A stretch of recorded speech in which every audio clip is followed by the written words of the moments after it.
Okay, so those we've talked about the short run profit maximizing decisions of a business firm that operates in a perfectly competitive market. Now let's think about some long run decisions. Okay, in a competitive market, the primary long run decision we can think about is entry and exit. So if you enter into a market, that's a long run decision. It takes time to decide whether you want to enter a market. And exit is also a long run decision. In the short run, you'd like to minimize your losses, but eventually, okay, even if you are covering a portion of your fixed cost, eventually you can't incur losses forever. So eventually you would need to exit a market. Okay, so let's begin with a diagram that we looked at before, where we showed that the market price for a business firm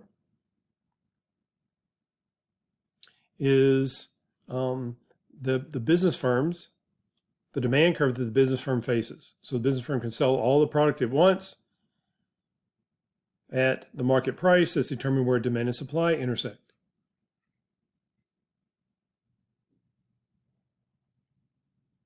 Okay, now imagine at this price, we've got some profit conditions so that at this price is equal to marginal cost above the average total cost curve. So we have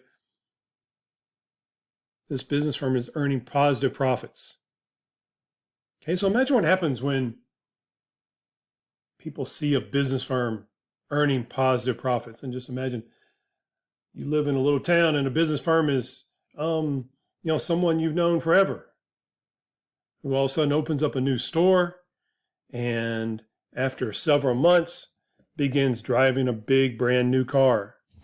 Okay, so what people see is this person being successful at this new business, and chances are that is going to attract attention in the form of competitors. Okay, so in response to business firms earning profits, okay, more firms will enter the market. And when that happens, the supply curve shifts to the right, and that drives the price down. Okay, the new price is found at where the demand curve intersects the new supply curve. And because of entry into the market, the equilibrium price will fall.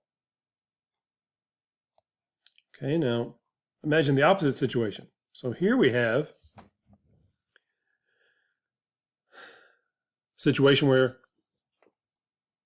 equilibrium between demand and supply sets the market price, and that price where it intersects the marginal cost curve is below the average total cost function. Okay, so in this case, the firm is earning negative profits or losses. Okay, and I haven't bothered to draw in the average variable cost curve because now we're in the long run. Okay, and firms can't bear losses forever. Okay, so at some point, some of these business firms will exit the market in response to these negative profits. So an exit out of the market shifts the supply curve from S0 to S2.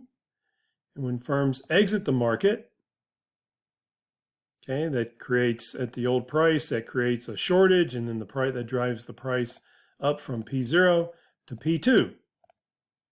Okay, in response to that, okay, the firms that do not exit the market get to enjoy a higher price.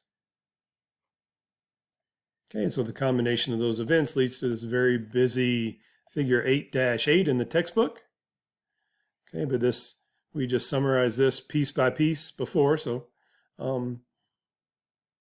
hopefully now this diagram is not too busy. Okay, but the main point is that the amount of profits that are earned by business firms in a market those are incentives for other firms to make decisions, for other firms either to enter the market or to exit the market. And as long as profit is greater than or less than zero in the long run, there will be that incentive So the long run equilibrium is a situation where the equilibrium price is such that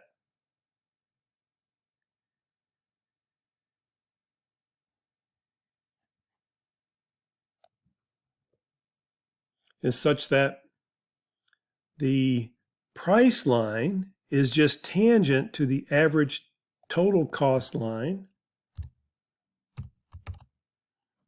okay, at the point where marginal cost intersects average total cost. Okay, and because since price is equal to average total cost at its minimum point, economic profits are equal to zero. Okay, so in the long run, perfectly competitive firms will produce a level of output such that price equals marginal cost, and that's equal to the minimum point of the average total cost curve. And then thinking back to figure 8-8, where we have the market on one panel and the individual firm on the other panel, you can see that the price is determined in the market. And in the long run, price equals marginal cost at the minimum point of the average total cost curve.